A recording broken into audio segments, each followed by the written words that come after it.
Well, hello, Paul. Do you want to explain a bit about where we are, what we're doing? Yes, we are in Bankside, lovely Bankside, Yes. in decent sunshine, and we are outside the Bankside Hotel, and we have just done our first ever, not that you would tell, our first ever stage performance, or stage appearance, I should probably say. Performance? It was a performance. I think it was a performance. It was a performance. Talking at the PLAI London event, which has been great, I think. Yeah, really good. Really enjoyed it. Good crowd. I thought we smashed it. I'm going to just say it right here, right now. I thought we smashed it, Paul. Well, I think we'll let the audience decide about that, because we're hoping that some of the audience are watching this, because we blatantly plugged our podcast as part of the There might event. have been something on the screens we left at the end, weren't there? It was blatant. It was blatant. It was blatant. We are marketeers, Paul, aren't we? So, you know. It's also our first ever in-person pod. You would never know that, would you? No. You would never know. So we're not people watching on YouTube. We're not in a bush. we're not in the bush. We're just sitting in front of No, the bush. no, and we haven't been thrown out of the hotel. Anyway, no, it's tremendous fun, and I thoroughly enjoyed it. I'm sure that we were a long way short of world class, but I hope we got some decent messages across, don't you think? I think so, yeah, I think so. We were talking about value beyond price, weren't we? So we've talked about that a lot on the pod.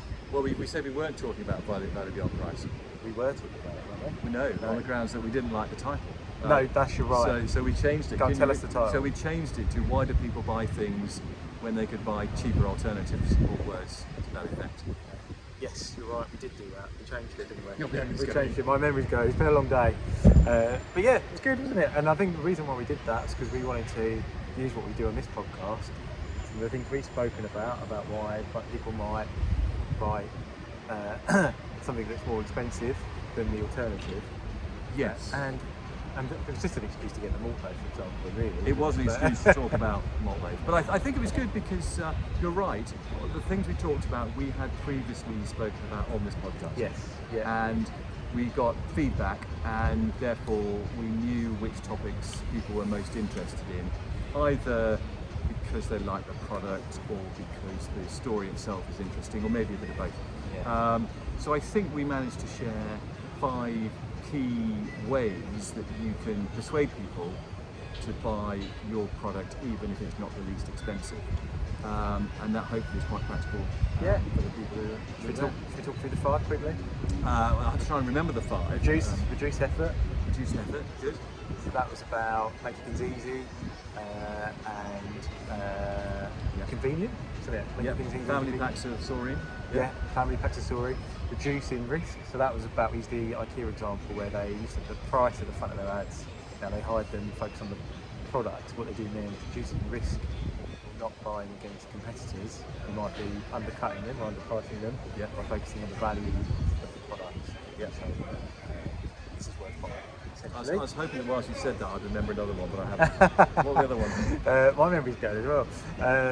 Reducing risk, reducing effort, increasing confidence. Increasing confidence. Yeah. So that was about showing. What was that about? Confidence. Well, I can't remember. Should we skip? Should we put them a tag? Yeah, We'll post attach them. them. We've been a long day. We've been talking a lot. It has haven't been a we? long day, And yeah. we'll post them in the comments. Yes. We will not stick on stage.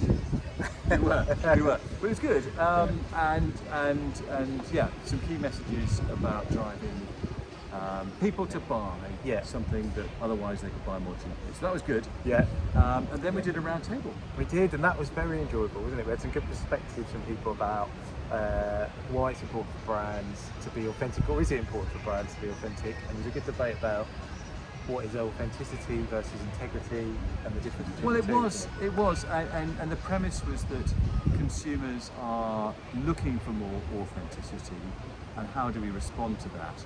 And the conversation, I'm slightly paraphrasing, but the conversation to me seemed to go along the lines of authenticity can get negatively associated with tradition and heritage, which may or may not be right for a brand. And then one of the team had a very bright spark of an idea, which was to say, actually, it's a bit less about authenticity and probably a bit more about integrity.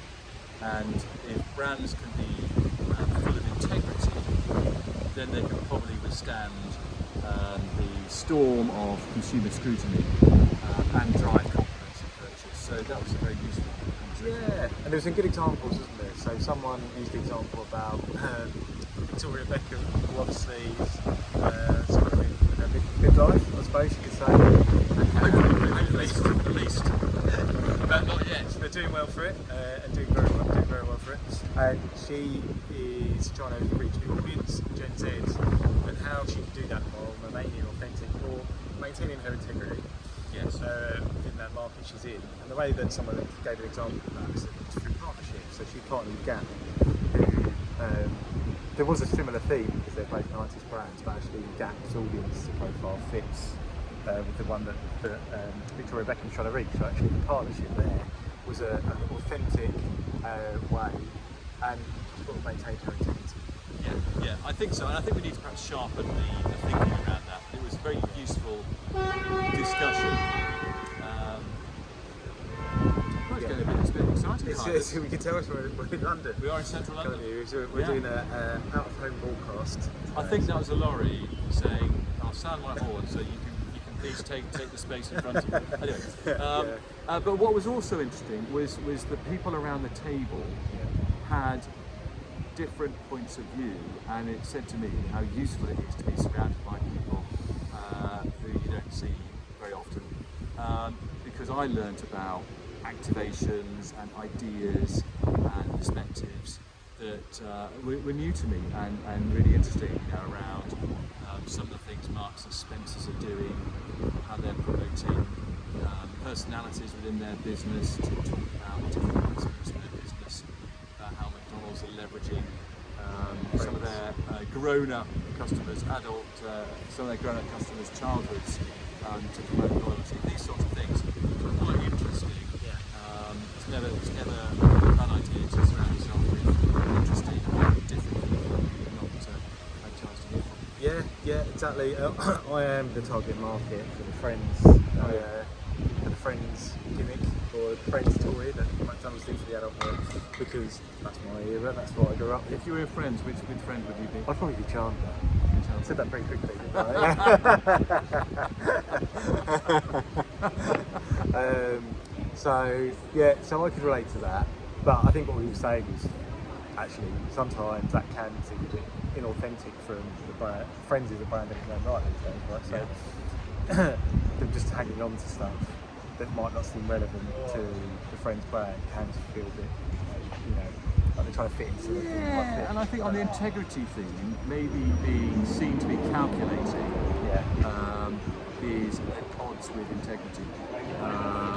We discussed, but that kind of came across in it. I think what I liked as well, someone said it at the start, and I think it's probably the most relevant point, is that the way you maintain your integrity and authenticity is by having that really clear proposition at the start, making sure you're really clear about what you're going to do and who you're doing that for, and sticking to that and doing it over and over and over again. And actually, if you're clear about that, and everyone's clear about that, that's how you maintain your integrity over a period of time. So I thought that was a really good insight. And again, there's a value of getting outside your bubble and speaking to different people to hear what they have to think as well. So well, maybe the value of getting outside. Yeah, totally the value of getting outside. Forget the shed. Let's go to the garden. Yeah. So where to go? We're in the garden today, not in the shed. So cracking day. I think really enjoyed being able to share. Grateful to the organisers we had the opportunity to do that. Really enjoyed the roundtable. Yeah. Onwards and sideways. Yeah. Upwards. Where are we going to next? We're going to go to New York, Paris. Holiday. Holiday. Yeah, go on holiday. I need a holiday. I think it is. Yeah. We can cut this, Paul, but is there something else you were going to talk about? What it was? No, we've done it. We've done it. Okay, cool. We've covered the whole marketing sphere. We've done it. Well, it was a fantastic day, like you said, and I think hopefully we'll do a few more of these and back to report on more marketing stuff in the future. Can't wait. I'll go and water the garden. Yeah. We've got to go and get the train back now, haven't we? Oh, and that. You've got to go to Silverstone, so. Yeah. Yeah, and I mustn't forget my bicycle. Yeah. Your bicycle, you can bike. Yeah, so the hotel. Oh, I see. Didn't know that. Yeah. You're cycling home from here? Well, to the station. Yeah. It's got 300 He's years. only down, I think you're cycling home. What we should speak about is your example about Lewis Hamilton or something, but maybe we'll save that for a future. Save that for another day. Cool. Well, good to see you, and we'll see you again soon.